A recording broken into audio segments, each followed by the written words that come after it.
Nii, tere tulemast siis Eesti Rohelise Liikumise webinarile Jätkusuutlik toit. Mina olen Marilyn Eessalu, Eesti Rohelise Liikumise tegevjuht ja juhin niisugust toiduga seotud projekti nimega Clickies Network kliimasõbralikud kooliköögid.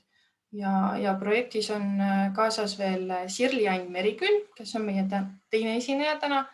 Ja selle projekti raames siis see tänane toiduteemaline webinar ka toimub.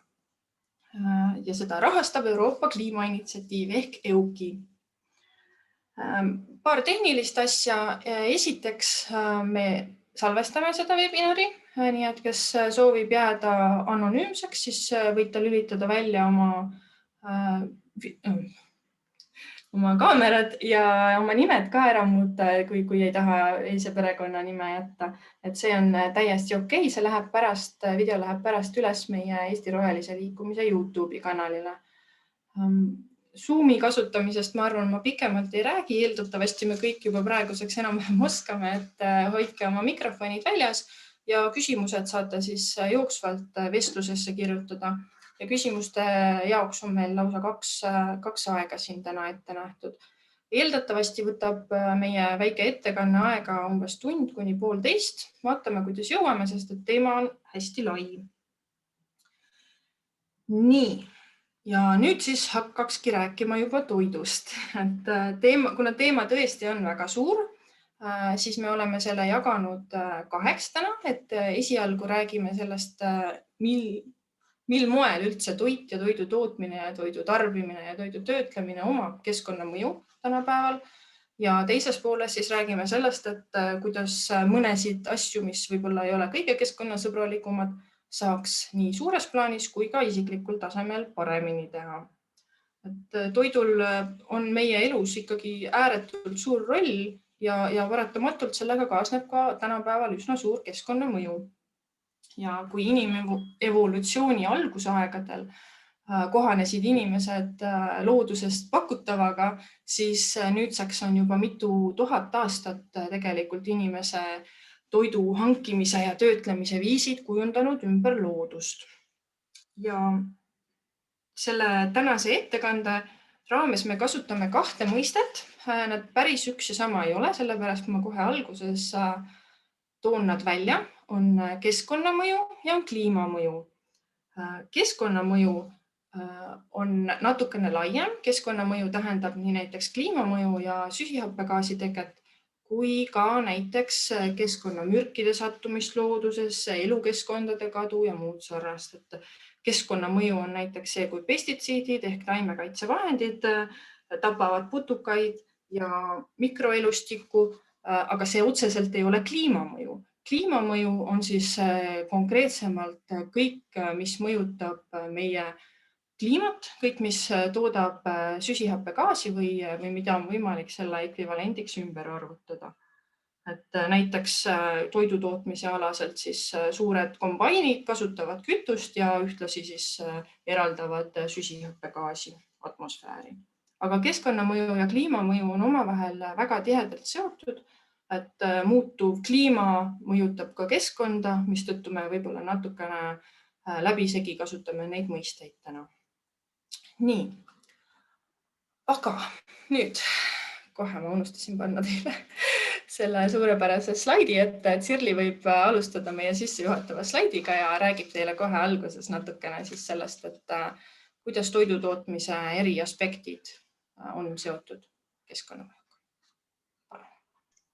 Ja tere ka minu poolt, olen siis Sirli Meriküll Eesti Rohelisest Liikumisest samuti ja panen teile kohe enda esitluse, meie esitluse ka. Loodan, et näete nüüd ilusti, et jah, selle suurepärase slaidi Marilyn enne unustas ette panna, aga pole hullu. Mina läheksin kohe sellise teema juurde, nagu kust on meie toit pärit. Nagu ma eeldan, et kõik teavad, siis meie toit kasvatatakse põldudel ja põllumaadel. Poes käies näeme me juba pakendatud, pestud, külmutatud, isegi õigesse kujusse lõigatud toitu, aga loogiliselt peab see ju ka kuskilt pärinema. Ja selleks on vaja tohutult palju maad. Ehk siis toidu tootmise üks mõju on suur maakasutus ja seda maad pole tarvis ainult mitte siis meile endile inimestele värske toidu kasvatamiseks, vaid ka loomade kasvatamiseks, keda me toiduks kasutame, ja neile loomadele omakorda samuti toidu ja sööda kasvatamiseks. Et sellistele tagamaadele võib-olla igapäevaselt me ei mõtle. Sellisel suurel maakasutusel paratamatult on oma negatiivsed mõjud, näiteks metsade kadu. Kui võetakse siis maha massiliselt metsasi ja vihmametsasi, et rajada just nimelt selliseid põllumaid toidu kasvatamiseks ja loomade kasvatamiseks ja loomasööda kasvatamiseks ka. Et kui praegu on veerand kogu maakera maismaast näiteks kasutuses loomsete saaduste tootmiseks ja kui see kõik kokku panna, siis kataks see terve Põhja- ja Lõuna-Ameerika. Mul on siin ka üks väike illustreeriv slaid selle kohta, et jah, veerand maakera maismaast on siis kasutuses loomsete saaduste tootmiseks, et päris suur maa-ala. Samuti selline maakasutus põhjustab ka koosluste ja elupaikade kadu, mis ongi tingitud näiteks nende samade metsade mahavõtmisest. Kui siis võetakse loomade ja lindude ja taimeliikide elupaigad maha ja surevad välja paljud loomaliigid või kaotavad oma elupaigad. Samuti selline intensiivne maakasutus põhjustab muldade kadu, kuna mullad kurnatakse siis pideva saagi kasvatamisega üle, siis nad omakorda vajavad palju pestitsiide ja väetiseid, taimekaitsevahendeid. Ja need on omakorda enamasti mürgised, seega kui poest värsket toitu osta, tuleks see kindlasti alati üle pesta. Muldade kadu põhjustab ka näiteks maakasutuse muutus. Kui suured põllud ja maa-alad jäetakse näiteks talveks ilma taimkatteta ja siis tuule ja vee erosioon viib selle mulla lihtsalt minema. Et aastas kaob umbes 30 miljardit tonni mulda, mis on iseenesest juba nii hoomamatult suur number, et tõin siia võrdluseks, et see on sama palju, kui kaalub 200 miljonit sinivaala, aga isegi see ei tee pilti väga palju selgemaks, et see number on niivõrd tohutult suur. Ja võib-olla tooks välja siin 2 suure keskkonnamõjuga toidusaadust, palmiõli ja soja. Ja palmiõli istanduse pilti näete te minu slaidi peal ka siin.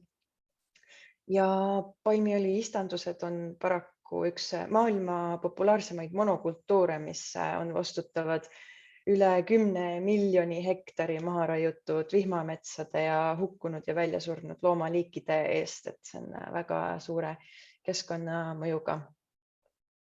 Ja samuti soja on suure keskkonnajalajäljega.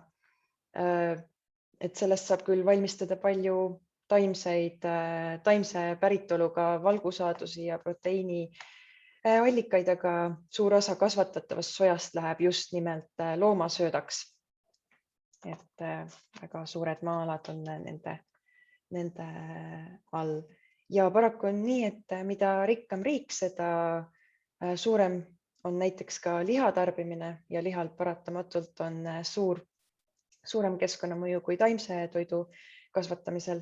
Et mida rikkam riik, seda suurem on liha tarbimine ja jätkusuutmatum sellise dieedi tagamine. Näiteks kui kõik inimesed tarbiksid sama palju liha kui keskmine USA elanik, siis ei oleks lihtsalt looduslike ressurssidega võimalik isegi, kui kõik metsad viimseni maha võtta.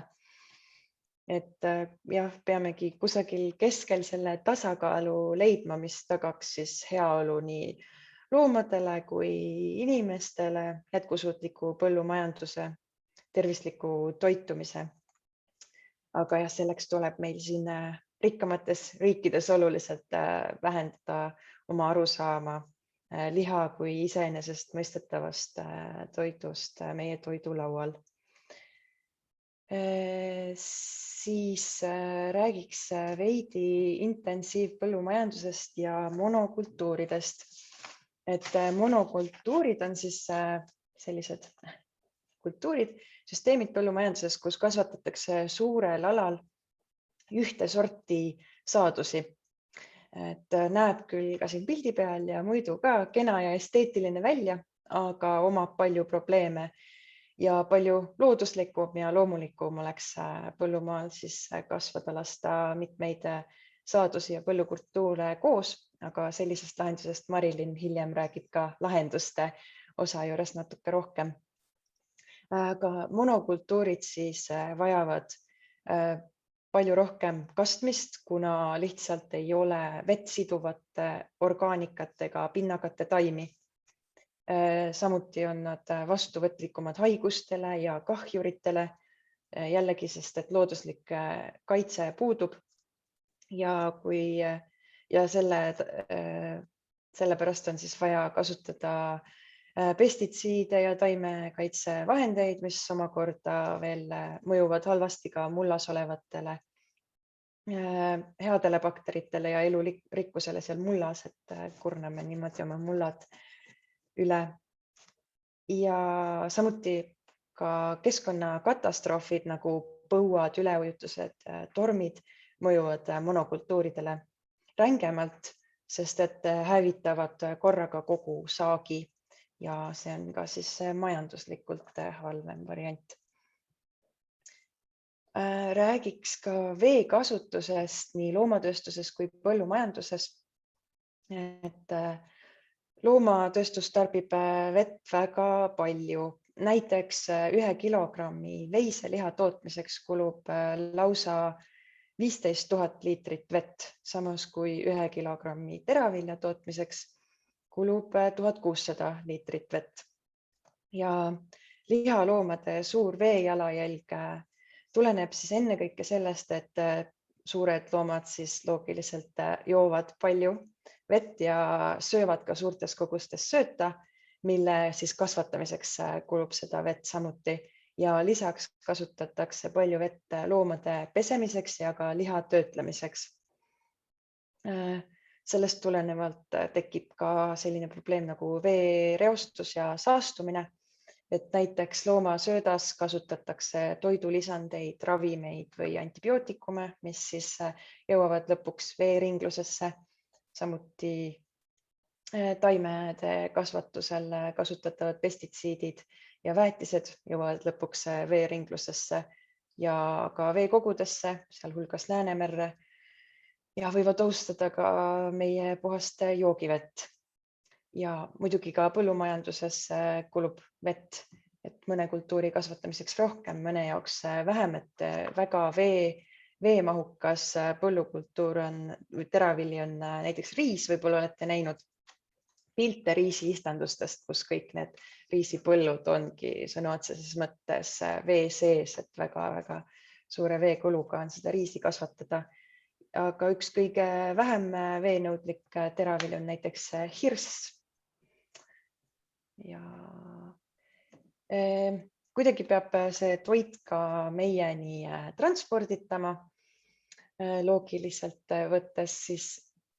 Ja selleks on erinevaid viise, et kas lennu, maismaa või laeva transport ja kõigil neist on oma keskkonnajalajälg ja mõnel neist suurem, teisel väiksem. Et lisaks siis ka kasvuhoonegaasidele, mis transpordiga tekivad, võib ka teisi mõjusid siin arvestada, näiteks kas või nagu müra või maanteetranspordi puhul rajatavad suured teed, mis omakorda lõhuvad loomade elupaiku ja elukooslusi. Ja laevade puhul näiteks võib juhtuda suuri massiivseid õlilekkeid, mis reostavad vett. Ja huvitav fakt on see, et maatranspordil on näiteks väiksem jalajälg kui kohalikul soojustatud kasvuhoonel talvel. Nii et kui talvel osta mingit sooja ja toitu, näiteks tomateid, kurke, mis meil siin suvel Eestis lihtsalt niisama aedades kasvavad, et kui neid talvel osta, siis eestimaiselt on soojalt maalt toodud tomatite keskkonnamõju tegelikult väiksem kui siin siis nendes soojustatud kasvuhoonetes kasvatatud tomatitel, et see on huvitav asi, mida mainida. Olen siin ka rääkinud, mitu korda maininud sõnu nagu pestitsiidid ja väetised ja ei saa üle ega ümber, et neil on mõju nii keskkonnale kui inimesele.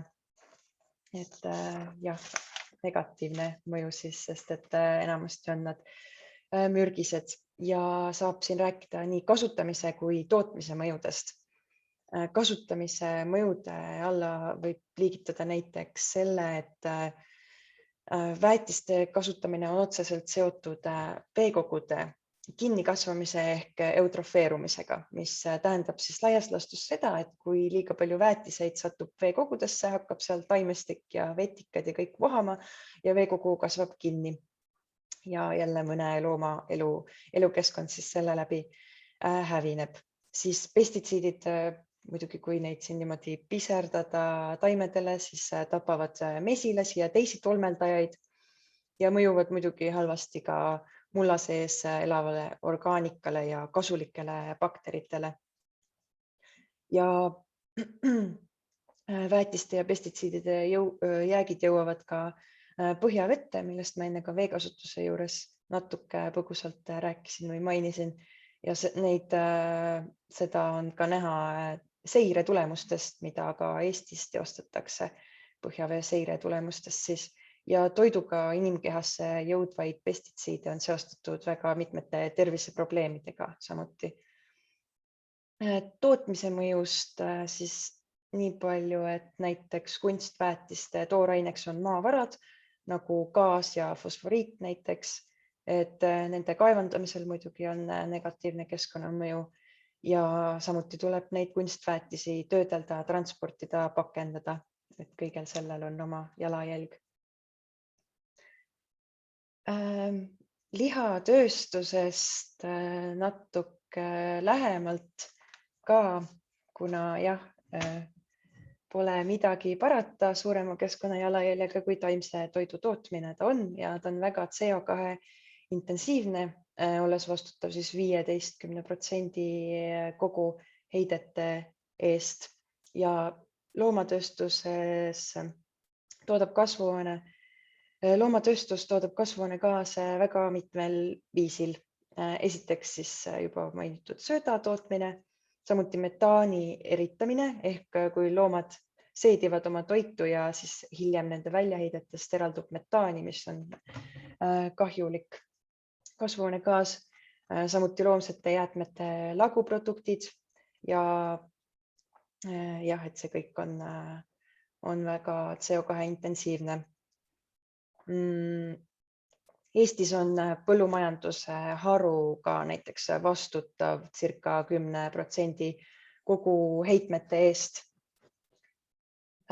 Siis jah, üks võimalus siis lihatööstuse siseselt seda keskkonnamõju vähendada oleks näiteks üleminek rohusööda loomadele või maheveise lihale, et see ühest küljest vähendab sööda kasvatamisega seotud kliimamõju, aga teisest küljest paraku suurendab metaani tootmist, kuna loomad kasvavad aeglasemalt, söövad rohkem ja elavad kauem. Et siin on sellised paradoksid.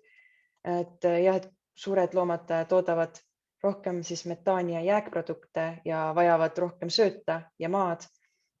Et võiks üks järgmine samm olla siis näiteks kanaliha tootmine. Kuna kana on väike, siis seetõttu kanalihal on ka väiksem keskkonnajalajälg.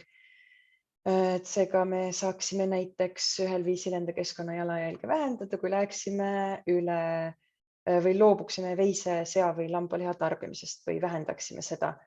Aga samas praeguse seisuga inimeste siis isu väiksema kliimamõjuga kanaliha järele on järjest kasvanud ja sellega koos ka globaalse kanalihatööstuse mõju ümbritsevale ökosüsteemile jällegi, et jälle selline omakorda paradoks. Ja kanakasvatuse CO2 mõju on jätkuvalt ikkagi suurem kui taimse toidu tootmisel. Ja just nende hiigelkanatööstuste poolt tekitatav õhu- ja veereostus on märkimisväärne. Siis muidugi tulevad mängu ka loomatööstuse eetilised küsimused. Näiteks, kas loomi on koheldud hästi, kas neile võimaldatakse liigiomased ja normaalsed tingimused elamiseks. Et pildil on näiteks vabapidamise kanakasvatuse laut. Et kana on küll väike ja võtab vähe ruumi, aga tihti pakitakse nad sellisele võrdlemisi suurele maa-alale väga tihedalt kokku, nii et neil väga ruumi seal ikkagi ei ole, et isegi siin kui tegu on vabapidamise laudaga, siis vabapidamine sõna tähendab tehniliselt seda, et nad peavad mingi osa päevast lihtsalt korraks välja saama. Et muidugi on see palju eetilisem ja loomasõbralikum kui näiteks kanade puuris pidamine, kus neil on praktiliselt ei ole ruumi isegi, et enda tiivakesi sirutada, et muidugi vabapidamise laud selles mõttes on loomasõbralikum. Ja et neid loomasõbralikumaid praktikaid toetada ja loomasõbralikumaid valikuid teha, et saame iga päev iseenda rahakotiga hääletades ja poes käies, et näiteks mahedamat liha või siis väiksema keskkonna jalajäljega liha ostes või ka tegelikult munade puhul on väga kerge eelistada loomasõbralikumaid mune, et ma olen siia pannud ka MTÜ Nähtamatud Loomad poolt koostatud väikese õpetuse, kus on siis väga lihtsalt seletatud ära muna peal olev kood, et esimene number siis muna peal näitab, kuidas kana enda elu veetnud on, et reegel on see, et kui number on mida väiksem number ehk siis 0, siis kanal on olnud kõige parem elu ja mida suurem number ehk 3, siis on kana enda elu puuris veetnud. Ja kui me näiteks mõtleme, et puurikanad munad on kõige odavamad võrreldes teiste tootmisviiside munadega, siis võime ka mõelda selle peale, et miks see niimoodi on, kuna kanad on puuris väga tihedalt koos, nad kulutavad nii-öelda vähe ressurssi, nad ei pea palju sööma, sest nad ei saa palju liikuda ja siis nende ülalpidamine on odavam ja seetõttu nende munad ka maksavad kõige vähem. Võib-olla järgmine kord saame selle peale mõelda, kui poes oleme. Ja enda osa viimaseks slaidiks teeks ka kiire ülevaate energiakulust toidu kasvatamisega seoses. Et jah, kulub siis nii elektrit kui kütust meie toidu kasvatamiseks. Seda kulutavad näiteks needsamad soojustusega kasvuhooned, kui ma siin transpordi juures rääkisin, et soojamaa tomate talvel ostes on väiksema keskkonna jalajäljega kui meie kohalik tomat, mis on siis selles soojustatud kasvuhoones kasvatatud. Ja et nende kasvuhoonete kütmiseks muidugi loogiliselt kulub energiat ja nende CO2 mõju on oluliselt suurem kui passiivsel kasvuhoonel või avamaal. Muidugi kulutavad energiat ka põllumasinad ja kütust. Loomade pidamine ise, sellega seosnevalt siis laudad, lüpsimasinad ja kõik muu tehnoloogia ja näiteks ka elektrilised kastmissüsteemid ja kastmisseadmed. Et ma võib-olla pikemalt numbrite juures ei peatu ja enda kokkuvõtteks ütlekski, et kui võimalik, siis ostke ikka hooajalist ja kodumaist toitu ja tehke mõni loomasõbralikum valik poes. Et annangi siit sõna siis Marilynile tagasi.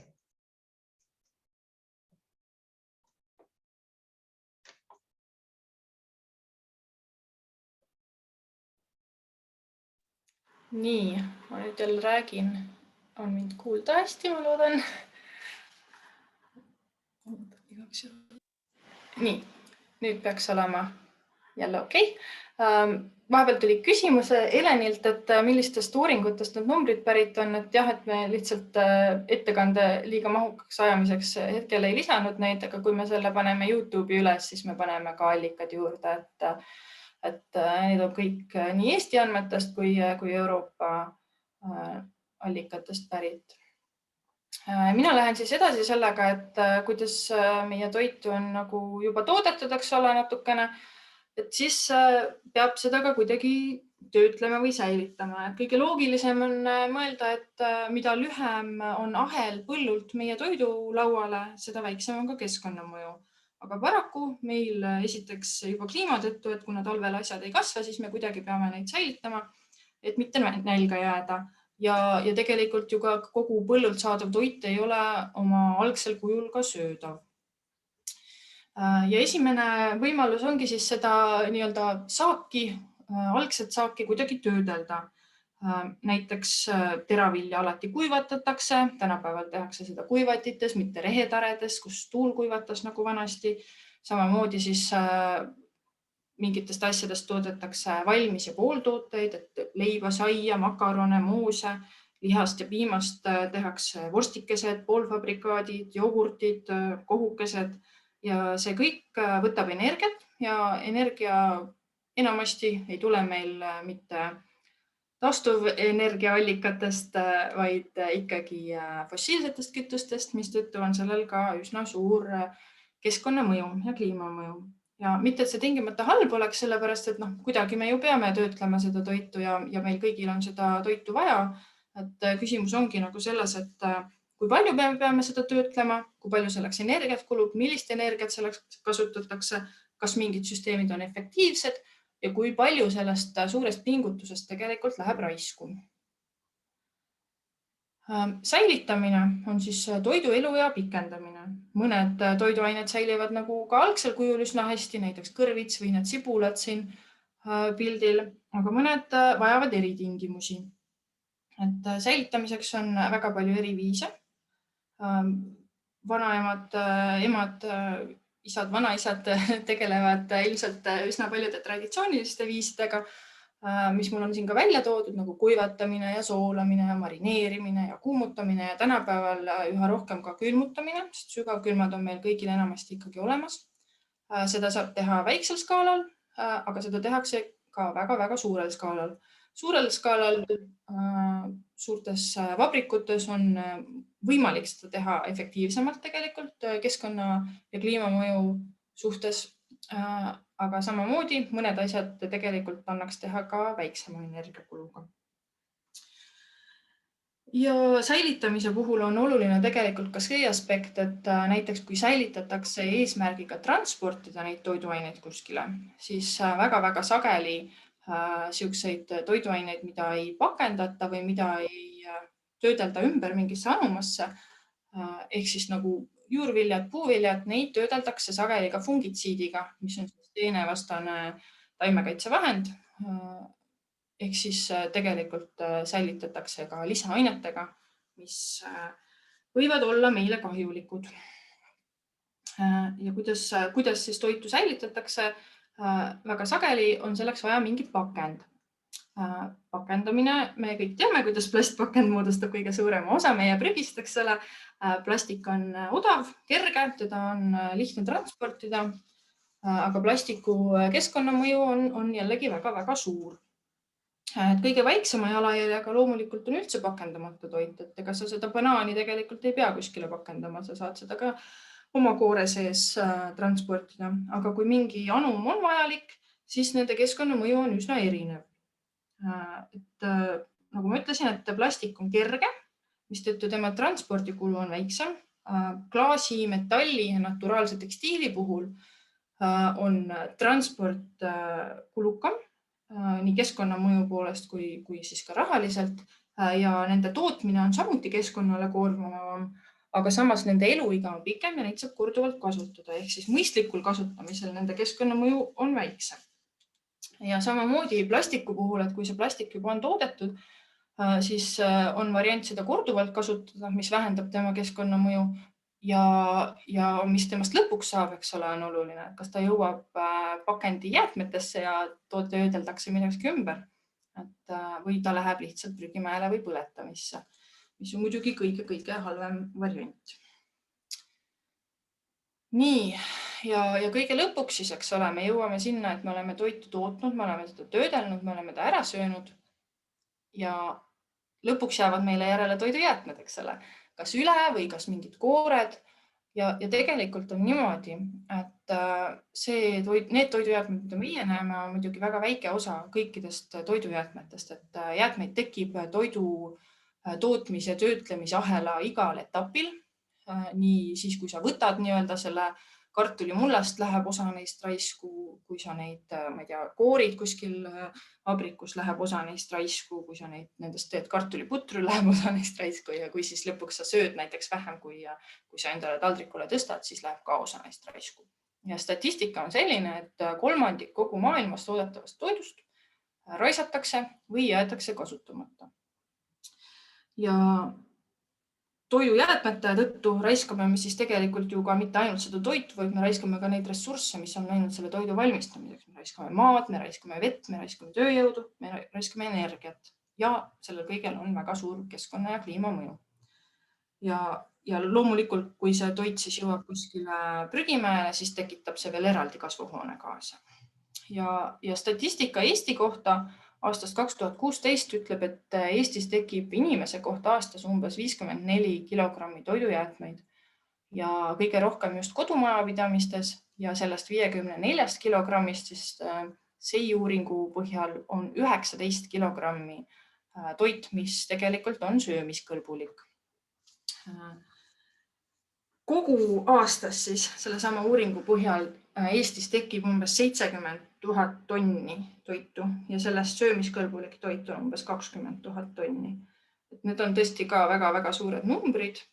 Eesti tegelikult, kui nüüd võrrelda Euroopa statistikat, Eesti on üsna nagu toidusõbralik, peab ütlema, et teised riigid tekitavad rohkem ka nagu protsentuaalselt. Aga jätkuvalt see number on väga suur ja see number võiks olla palju-palju väiksem. Ja toitlustusasutustes selle uuringu põhjal tekib tegelikult vähem. Nii et ma ei teagi, kas minu meelest seda uuringut varsti korratakse, et vaatame, kas vahepeal on asjad muutunud. Ja toidu raiskamise vähendamiseks on olemas selline suurepärane veebisait nagu tarbitoitutargalt.ee, mis ongi mõeldud just igapäevaseks inimestele selleks õppimiseks, et kuidas vähem raisata. Ja sellest ma tegelikult räägin ka meie teises osas, mis varsti saabub. Aga kui kellelgi on vahel küsimusi toidu keskkonnamõju ja süsteemsete probleemide kohta, siis võib vahepeal kirjutada küsimusi, enne kui ma lähen järgmise osa juurde, mis räägib sellest, et kuidas saaks paremini.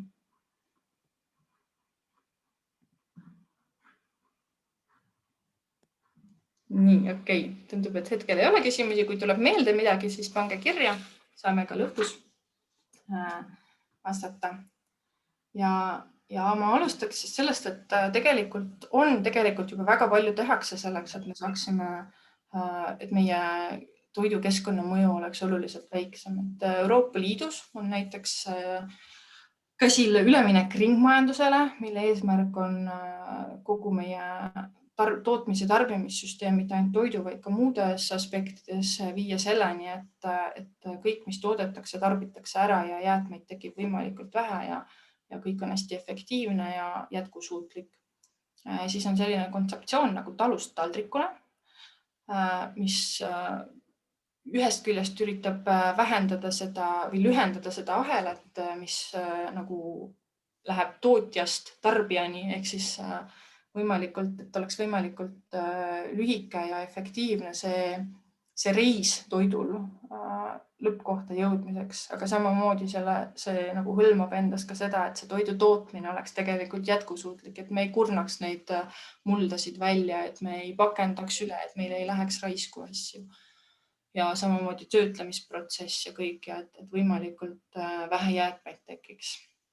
Ja samamoodi ühekordse pakendi keelustamine on tegelikult väga palju segadust põhjustanud, aga suures plaanis ikkagi nagu hea ettevõtmine ja hea samm, et eks näis, kuhu me sellega jõuame, aga keskkonnamõju see loodetavasti lõpuks ikkagi vähendab nii toidul kui ka kõigel muul. Ja loomulikult on vaja süsteemseid muutuseid, mitte nagu siukseid väikseid ainult. Ja siin ka saavad ka siis liikmesriigid Euroopa Liidust rääkides iga riik ise väga palju ära teha, et näiteks mahetoidu toetamine läbi väiksemate maksude soodustab seda, et rohkem tehakse mahedat ja rohkem tarbitakse mahedat. Pestitsiidide keelustamine, et kõik me oleme glüfosaadist kuulnud, aga miskipärast see glüfosaat ikka veel ei ole keelustatud. Et vaatame, loodetavasti millalgi jõuame sinnani ka. Ja palju on ka selliseid kohalikke algatusi, kus inimesed ise on leidnud, et ei, et nüüd on vaja midagi paremini teha, et teeme oma süsteemi. On olemas toiduringid, on olemas kohalikud otid. Ott on siis otse tootjalt tarbijale, samamoodi, kus siis talunikud, kes kasvatavad kartuleid, saavad neid müüa kohe otse inimestele, kes tahavad neid kartuleid. Ja just, et see kõik tegelikult mingil tasandil toimib juba ja järjest enam tegelikult nähakse ka seda vajadust, nii et loodetavasti see kõik hakkab varsti ka mõju avaldama.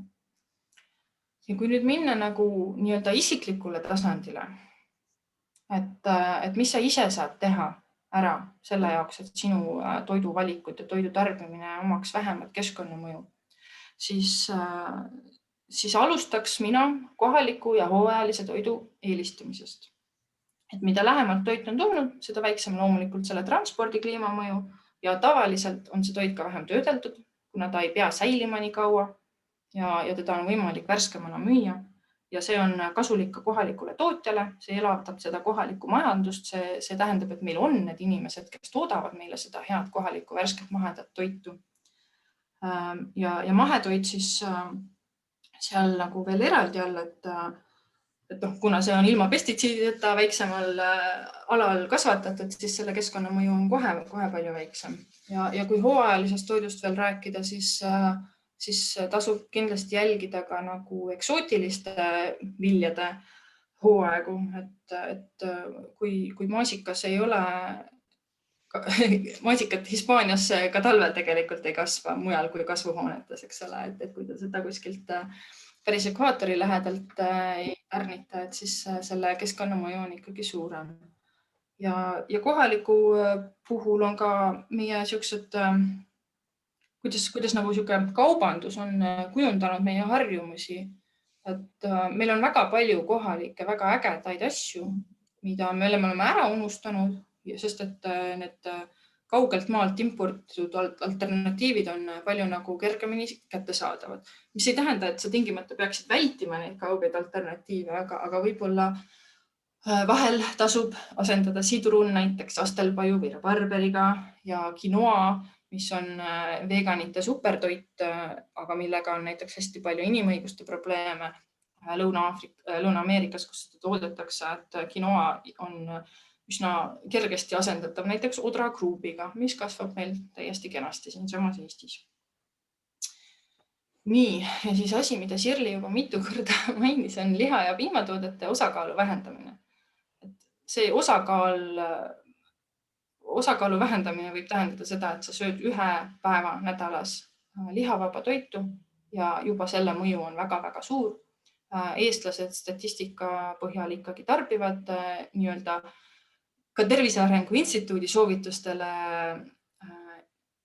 mitte vastavalt liiga palju liha.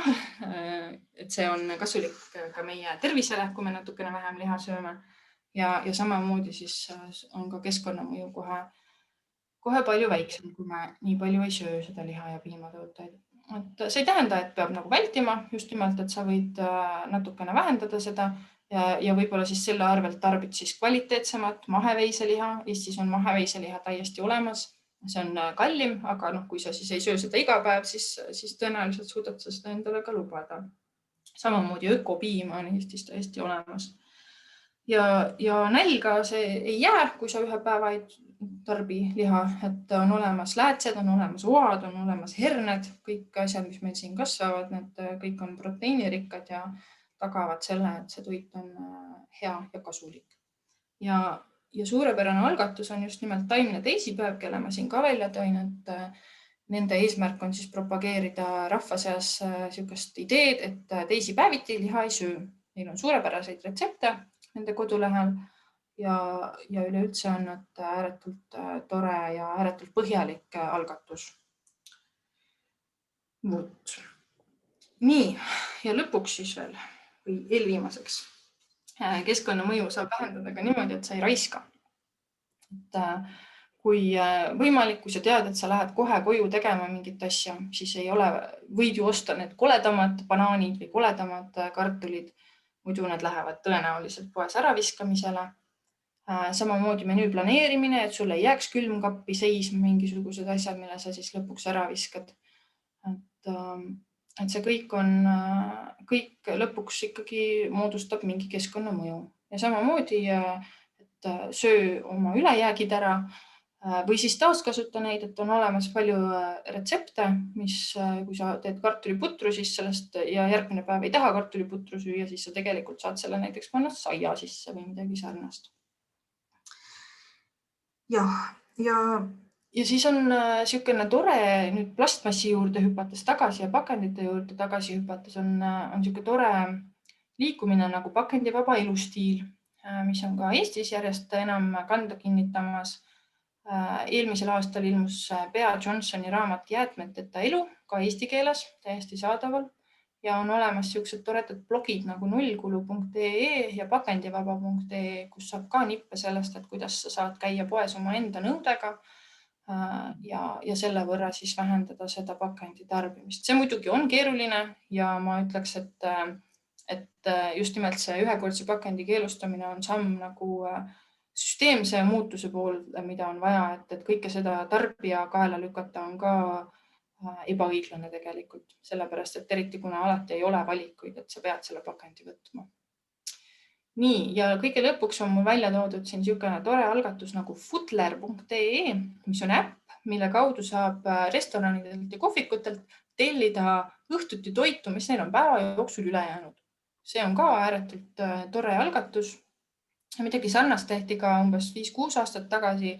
See kahjuks ei läinud tööle, aga ma arvan, et praegu eriti siin koroonatingimustes, kus inimesed järjest rohkem tellivadki endale toitu, siis miks mitte Woldi asemel vaadata mõni õhtu hoopis Foodlerist, et mis on üle, mida sa saad süüa. Ja siis selle võrra on muidugi ka hind.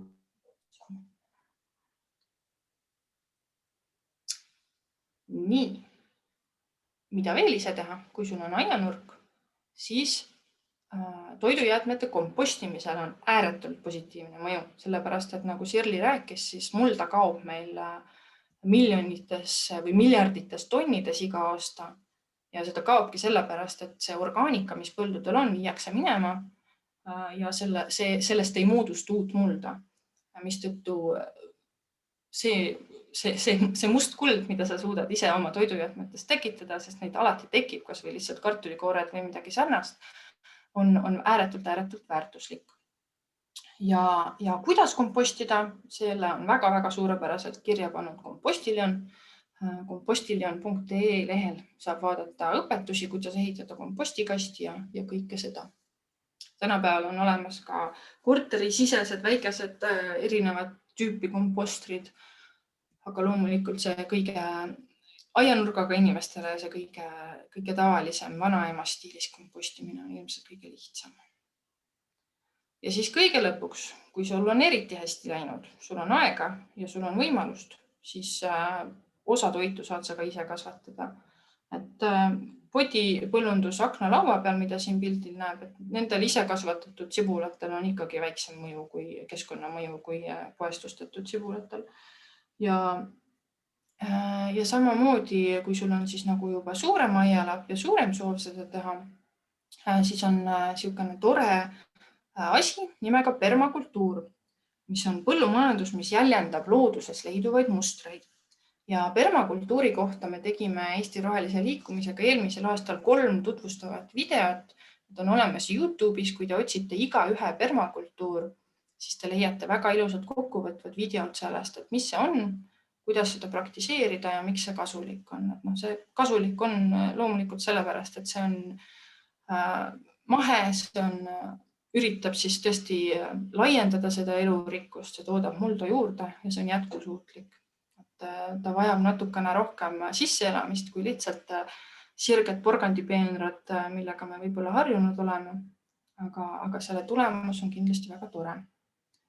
Ja siis on loomulikult järjest enam populaarsust koguvad sellised asjad nagu kogukonnaaiad. Et meie oleme siin Tartus, siin on Emajõe aed, siin on Tartu maheaed, inimesed saavad nendele rentida väikse aialapi ja seal midagi teha, näpud mulda pista. Ja just praegu kevadeti ma tunnen, kuidas inimesed on väga tahavad seda teha. Ja loomulikult, et kui ise kasvatad, siis loomulikult ilma väetiste ja pestitsiidideta või ilma kunstväetisteta, et kanakakat võib väetiseks ikka kasutada. Vot. Nii, ja nüüd ma olen jõudnud küsimusteni ja ma näen, et juba on. Nii, ma hakkan neid järjest siit võtma.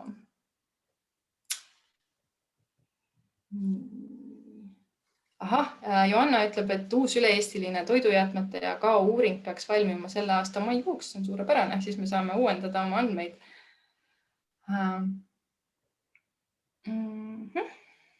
Siis jah, see on järelevaadatav. Sojatoodete, Kelly küsib, et kas sojatooteid pigem vältida ja mis on hea kodumaine alternatiiv?